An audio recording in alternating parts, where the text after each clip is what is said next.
পাকিস্তান তো আছেই, এবার বাংলাদেশকেও ছাড়বে না ভারত। ভারত জানিয়ে দিয়েছে যারা ভারতের বিরুদ্ধে দাঁড়াবে তারা ইতিহাসে টিকতে পারবে না। চীন থেকে বাংলাদেশ ক্ষেপণাস্ত্র কিনছে, আকাশ প্রতিরক্ষা বানাচ্ছে, ভারত চুপ করে নেই।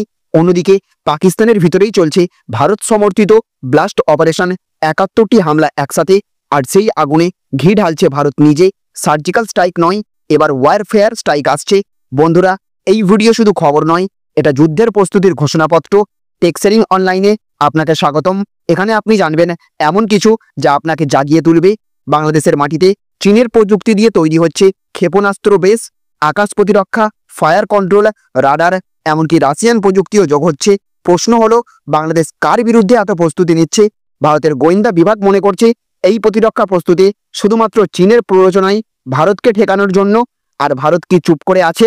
না, ভারত একদিকে যেমন পাকিস্তানের বুকে অপারেশন চালাচ্ছে, অন্যদিকে কূটনৈতিকভাবে বাংলাদেশকেও ঘেরাও করছে।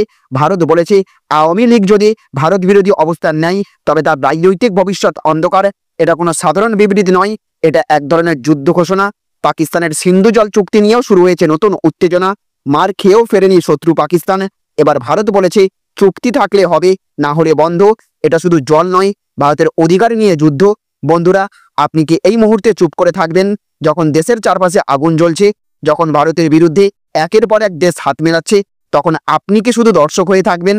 আপনার মতো দেশপ্রেমিকদের প্রশ্ন করছে, বাংলাদেশ যদি চীনের হাত ধরে ভারতের বিরুদ্ধে অস্ত্র নেয় তাহলে ভারতের কি করা উচিত? কমেন্টে লিখুন জয় হিন্দ।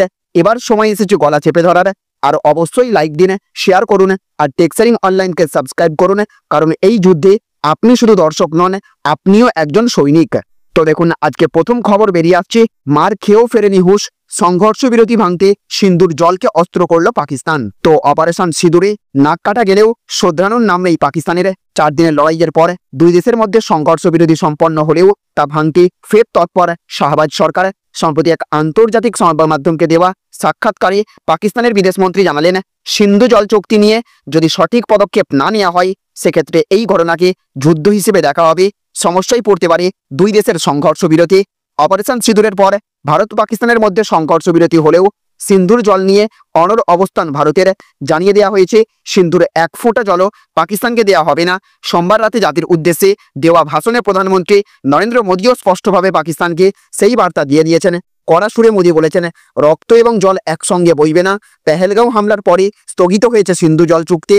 বর্তমান সংঘর্ষ বিরতিতে পাকিস্তান আশা করছিল ভারতের সঙ্গে আলোচনায় এই স্থগিতাদেশ হয়তো তুলে নেবে মোদী সরকার। তবে রক্ত এবং জল একসঙ্গে বইবে না বলে যে বার্তা মোদী দিয়েছেন তাতে স্পষ্ট যে সিন্ধু জল চুক্তি থেকে স্থগিতাদেশ প্রত্যাহারে পুরোপুরি তালা এঁটে দিয়ে চলেছে কেন্দ্রীয় সরকার। সন্ধ্যায় সাংবাদিক বৈঠকে বিদেশ মন্ত্রকের মুখপাত্র রণধীর জয়সওয়াল জানিয়ে দিয়েছেন, সিন্ধু জল চুক্তি আপাতত স্থগিতই থাকবে। যতক্ষণ না সন্ত্রাসে মদদ দেওয়া বন্ধ করবে পাকিস্তান, ততক্ষণ ভারতের অবস্থান বদলাবে না। এই ডামাডোলের মাঝেই সংবাদ মাধ্যমকে দেওয়া সাক্ষাৎকারে পাকিস্তান মন্ত্রী ইশাক দার বলেন, যদি ভারত সিন্ধু জল চুক্তি নিয়ে সদর্থক পদক্ষেপ না করে তাহলে তা যুদ্ধ বা পাকিস্তানের বিরুদ্ধে শত্রুতামূলক পদক্ষেপ হিসেবে বিবেচনা করবে পাকিস্তান। এই ধরনের পরিকল্পনা সংঘর্ষ বিরতির ওপর হামলা হিসেবে দেখবে পাকিস্তান। ভারত এবং পাকিস্তানের মধ্যে হতে চলা বৈঠক সিন্ধু জল চুক্তির ওপরেই হওয়া উচিত বলে জানিয়েছেন পাকিস্তান মন্ত্রী। শুধু তাই নয়, জম্মু এবং কাশ্মীর ইস্যুতেও মুখ খোলেন ইশাক দার। কাশ্মীর সমস্যাকে সীমান্তে উত্তেজনার কারণ হিসেবে উল্লেখ করে পাকিস্তান বিদেশমন্ত্রী বলেন, কাশ্মীর সমস্যার যদি কোনো সদর্থক সমাধান না হয় তাহলে ওখানে স্থায়ী শান্তি আসা কঠিন। এছাড়া দেখুন, আজ আরও একটি বড় খবর বেরিয়ে আসছে, ভারতকে টক্কর দিতে চীন থেকে ক্ষেপণাস্ত্র এবং আকাশ প্রতিরক্ষা ব্যবস্থা কিনছে বাংলাদেশ। তো প্রাক্তন প্রধানমন্ত্রী শেখ হাসিনাকে আশ্রয় দেওয়ার বদলা নিতে ভারতের বিরুদ্ধে যুদ্ধং দেহে মনোভাব নিয়েছে জুনিয়র ভুট্টো মোল্লা মোহাম্মদ ইউনূসের সরকার। দাদা পাকিস্তানের মতোই ভিক্ষার পাত্র হাতে নিয়ে আন্তর্জাতিক সংস্থা থেকে ক্ষয়রাতি আদায় করে সেই টাকা দিয়ে আগ্নেয়াস্ত্র কেনার পরিকল্পনা নিয়েছে। ভারতের সঙ্গে থাকা সীমান্ত সুরক্ষিত করতে চীন থেকে আকাশ প্রতিরক্ষা ব্যবস্থার পাশাপাশি ভূমি থেকে আকাশ ক্ষেপণাস্ত্র এবং উচ্চ প্রযুক্তির রাডার কিনতে চলেছে। ওই ক্ষেপণাস্ত্র এবং আকাশ প্রতিরক্ষা ব্যবস্থা ক্রয় নিয়ে প্রাথমিক কথাবার্তা চালাতে ঢাকায় চীনা অস্ত্র প্রস্তুতকারী সংস্থার শীর্ষ কর্তাদের সঙ্গে বৈঠকে বসেছিলেন বাংলাদেশ সেনার শীর্ষ পদ অধিকারীরা। ওই প্রতিনিধি দলের নেতৃত্বে ছিলেন বাংলাদেশ সেনাবাহিনীর অস্ত্র শাখার master general major general Abu Bakar Siddiqui Khan. Bangladesh সেনার শীর্ষ আধিকারিকদের সঙ্গে এই দিনের গুরুত্বপূর্ণ বৈঠকে উপস্থিত ছিলেন চীনা সংস্থা ভ্যানগার্ডের ভাইস প্রেসিডেন্ট জেং জিয়া, চেন হোং ইয়া, প্রকল্প ব্যবস্থাপক জিওং ইয়ান ফেই এবং ঢেং জে। সূত্রের খবর, চীনা সংস্থা ভ্যানগার্ড থেকে HQ-17AE JSG রাডার এবং AFK-3 মডেলের মাঝারি পাল্লার ভূমি থেকে আকাশ ক্ষেপণাস্ত্র কেনার সিদ্ধান্ত নিয়েছে বাংলাদেশ সেনা। গত মাসে চীন সফরে গিয়েই চীনা প্রেসিডেন্ট শি জিনপিং এর সঙ্গে এই বিষয়ে প্রাথমিক আলোচনা করেছিলেন বাংলাদেশের তদারকি সরকারের প্রধান উপদেষ্টা মোল্লা মোহাম্মদ ইউনুস। ওই অস্ত্র কেনার জন্য চীন সরকার ঋণ দেবে বলেও প্রতিশ্রুতি দিয়েছিল। চীনা সংস্থা ভ্যানগার্ডের HQ-17AE হলো অল্প দূরত্বের ভূমি থেকে আকাশে নিক্ষেপযোগ্য ক্ষেপণাস্ত্র ব্যবস্থা। শুধু তাই নয়, আকাশ প্রতিরক্ষা ব্যবস্থা হিসেবেও ব্যবহার করা যায়। এটি রাশিয়ান টর M1 প্রযুক্তির অনুকরণে তৈরি, যা যে কোনো আবহাওয়ায় ব্যবহারের উপযুক্ত হবে।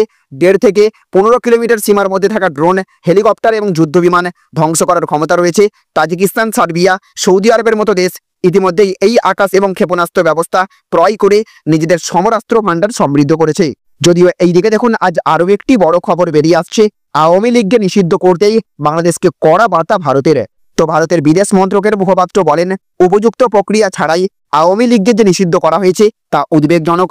গণতান্ত্রিক দেশ হিসেবে ভারত স্বাভাবিকভাবে গণতান্ত্রিক স্বাধীনতা রোধ এবং রাজনৈতিক পরিসর ছোট করে দেওয়ার বিষয়টি নিয়ে উদ্বিগ্ন। দ্রুত বাংলাদেশে শান্তিপূর্ণ এবং অবাধ নির্বাচন করানোর পক্ষে জোরালোভাবে সওয়াল করছি আমরা। আর ভারত সরকারের তরফে সেই মন্তব্য করা হয়েছে বাংলাদেশের অন্তর্বর্তীকালীন সরকারের পদক্ষেপের ওপরে।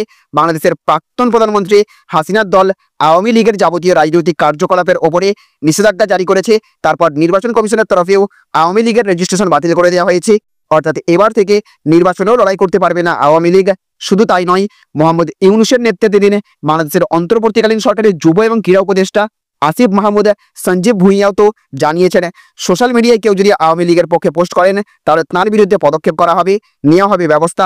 মিছিল করলে বা বৈঠক করলেও নেওয়া হবে আইনি পদক্ষেপ। যদিও এইদিকে দেখুন, আজ আরও একটি বড় খবর বেরিয়ে আসছে। বাংলার বাসিন্দা BSF জওয়ানকে ফেরালো পাকিস্তান। ওয়াগা দিয়ে ভারতে ফেরাবে পুন্নম। ধৃত পাকিস্তান রেঞ্জারকে ফেরালো ভারত। তো অবশেষে মুক্তি। 20 দিন পর পাকিস্তান থেকে ছাড়া পেলেন বাংলার বাসিন্দা BSF জওয়ান পুন্নম কুমার ওরফে PK সাউ। তাকে মুক্তি দেওয়া হয়েছে। BSF জানিয়েছে 10:30 নাগাদ 18 ওয়াগা সীমান্তে দিয়ে ভারতে ফিরেছেন পুন্নম। এদিকে পাঞ্জাবের পাঠানকাটে কর্মরত অবস্থায় ভুল করে পাকিস্তানে ঢুকে গাছের তলায় বিশ্রাম নিচ্ছিলেন পুন্নম। তখনই পাক রেঞ্জার্স তাকে ধরে। সীমান্তে এমন ঘটলে দুদেশের সীমান্তরক্ষীদের মধ্যে ফ্ল্যাগ মিটিংয়ের পরে সশস্ত্র জওয়ানকে মুক্তি দেওয়াই দস্তুর, কিন্তু পুন্নমকে তখন ছাড়েনি পাকিস্তান। যদিও এইদিকে পুন্নম পাঞ্জাবের পাঠানকোটের ফিরোজপুরে 24 নম্বর ব্যাটালিয়নের কনস্টেবল। স্বামীকে মুক্ত করার ব্যাপারে তদবির করতে 8 বছরের ছেলে এবং আত্মীয়দের নিয়ে গত 28 তারিখ হিমাচল প্রদেশের কাংড়ায় BSF এর দপ্তরে গিয়েছিলেন স্ত্রী রজনী সাউ। স্বামীর কর্মস্থলেও যান তিনি। তারা ফিরোজপুর সীমান্তেও যেতে চেয়েছিলেন, কিন্তু ভারত পাকিস্তান উত্তেজনার আবহে সেখানে যাওয়ার ছাড়পত্র মেলেনি। বাড়ি ফিরে স্বামীর মুক্তির অপেক্ষায় প্রহর গুনেছেন রজনী। অবশেষে অভিনন্দনের মতো মুক্তি পেলেন তার স্বামী। এছাড়া দেখুন, আজ আরও একটি বড় খবর বেরিয়ে আসছে। তালিবানি কায়দায় হামলার ডাক, কলকাতা নিয়ে ভয়ঙ্কর হুঁশিয়ারি। তো শেখ হাসিনার পরবর্তী বাংলাদেশে উগ্রবাদের ক্রমবর্ধমান চিত্রের একটি সুস্পষ্ট উদাহরণে ইসলামপন্থী ধর্মগুরু মাওলানা আব্দুল কুদ্দুস ফারুকিকে প্রকাশ্যে কলকাতায় আত্মঘাতী হামলার আহ্বান জানাতে দেখা গেছে। তিনি বলেন, জঙ্গি বিমানের কি প্রয়োজন যখন আত্মঘাতী বোমা হামলাকারীরাই ভালো কাজ করতে পারবে। বাংলাদেশি এই ধর্মগুরু উল্লেখ করেন যে তালেবান, যুক্তরাষ্ট্র এবং সোভিয়েত ইউনিয়নের মতো পরাশক্তির বিরুদ্ধে আত্মঘাতী বোমা হামলাকে একটি সফল কৌশল হিসেবে ব্যবহার করেছে। ভিডিওতে ফারুকিকে বলতে শোনা যায়, যদি বাংলাদেশ সেনাবাহিনী আমাকে কলকাতা দখলের নির্দেশ দেয় তবে আমি একটি পরিকল্পনা করব। 70টি জঙ্গি বিমান ব্যবহারের কথা ভুলে যান। কলকাতা দখল করতে আমি 7টি বিমানও ব্যবহার করব না। আমার 70টি বিমানের কি দরকার? যদি বাংলাদেশ সেনাবাহিনী আমাকে অনুমতি দেয় তবে আমি কলকাতায় আত্মঘাতী বোমা হামলাকারী পাঠাবো। ভিডিওটি যদিও গত 8ই মার্চ প্রকাশিত হয়েছে। তাহলে ফ্রেন্ডস, বুঝতে পারলেন বাংলাদেশ সেনাবাহিনী সম্প্রতি চীন থেকে কিনছে HQ-17AE টাইপে long range air defence system. এই প্রযুক্তি মূলত ভারতের আকাশপথে নজরদারি এবং হামলার সম্ভাবনাকে ঠেকানোর জন্য বাংলাদেশ আরও বেশ কয়েকটি আকাশ প্রতিরক্ষা ইউনিট বসাতে যাচ্ছে। তবে প্রশ্ন উঠছে, এই নিরাপত্তা কার বিরুদ্ধে? পাশাপাশি চীনের কারিগরি সহায়তায় তৈরি হচ্ছে মোবাইল ক্ষেপণাস্ত্র লঞ্চার, যা থেকে একসাথে 12টি ক্ষেপণাস্ত্র ছোড়া যায়। এই গোটা পরিকল্পনা চীনের বেল্ট অ্যান্ড রোড ইনিশিয়েটিভের অংশ বলেই বলা হচ্ছে। কিন্তু ভারতের গোয়েন্দা রিপোর্ট বলছে এটা শুধু অর্থনীতি নয়, এটা এক ধরনের গোপন চীন বাংলাদেশ সামরিক চুক্তি। এদিকে পাকিস্তানে চলছে গোপন গৃহযুদ্ধ। বালুচিস্তানে একের পর এক ভারত সমর্থিত হামলায় কাঁপছে পাকিস্তান সেনা। সম্প্রতি 71টি আক্রমণের ইঙ্গিত দেওয়া হয়েছে। একই সঙ্গে সিন্ধু জল চুক্তি নিয়ে পাকিস্তান আবারও ভারতকে হুমকি দিয়েছে, জল বন্ধ করলে যুদ্ধ হবে। কিন্তু এবার ভারত পরিষ্কার বলেছে জল দেয়া হবে না যদি পাকিস্তান তার জায়গায় থাকে, না হলে চুক্তি বাতিল হবে। এই জল চুক্তিই এখন হয়ে উঠছে নতুন যুদ্ধের ইস্যু। মনে রাখবেন, এই জল কোটি কোটি মানুষের জীবনের সঙ্গে জড়িত।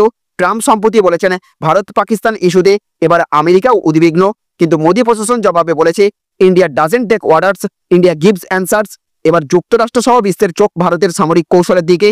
ভারত প্রথমবারের মতো সরাসরি আওয়ামী লীগ সরকারকে হুঁশিয়ারি দিয়েছে, যদি চীনের দালালি করে তবে পরিণতি হবে ভয়াবহ। বাংলাদেশের নির্বাচন ঘিরে ভারত চাই ভারতপন্থী সরকার, অন্যথায় ভারতের সাপোর্ট সরিয়ে নেওয়া হবে এবং প্রয়োজনে সীমান্ত অবরোধ করা হতে পারে। বন্ধুরা, আপনাদের একটা প্রশ্ন করতেই হয়, যদি বাংলাদেশ চীনের কাছ থেকে অস্ত্র নিয়ে ভারতের বিরুদ্ধে লাইন নেয় তবে ভারত কি করবে? আপনি কি চান ভারত চুপ করে থাকুক, নাকি এবার ভারত গলা চেপে ধরুক? কমেন্টে লিখুন জয় হিন্দ। এবার সময় এসেছে গলা চেপে ধরার। এই ভিডিও কেউ দেখুক না দেখুক, আপনার মতো একজন দেশপ্রেমিক যদি এটা শেয়ার করেন তবে হাজারো মানুষ জেগে উঠবে। বাংলাদেশে যেভাবে চীনা অস্ত্র ঢুকছে সেই খবর কোথাও নেই। পাকিস্তানে ভারত কিভাবে সরাসরি হামলা করেছে সেটা আন্তর্জাতিক মিডিয়াও দেখাচ্ছে না। তাই টেক্সারিং অনলাইন আজ আপনাকে এইসব জানাচ্ছে যা কেউ আপনাকে বলতে চায় না। তাহলে বন্ধুরা, আজ যা জানলেন তা শুধু খবর নয়, এটা ভারতের গর্জন, এটা প্রতিশোধের সূচনা। বাংলাদেশ, পাকিস্তান, চীন যারা ভারতের বিরুদ্ধে চক্রান্ত করছে তারা ভুলে গেছে আজকের ভারত 1962-র ভারত নয়। আজকের ভারত ঘরে ঢুকে জবাব দেয়। তাই আবার মনে করিয়ে দিচ্ছে, কমেন্টে লিখুন জয় হিন্দ। এবার সময় এসেছে গলা চেপে ধরার। টেক্সারিং অনলাইনকে সাবস্ক্রাইব করুন, লাইক দিন, শেয়ার করুন, কারণ এই যুদ্ধ শুধু সেনার নয়, এই যুদ্ধ আপনারও। জয় হিন্দ, ভারত মাতা কি জয়।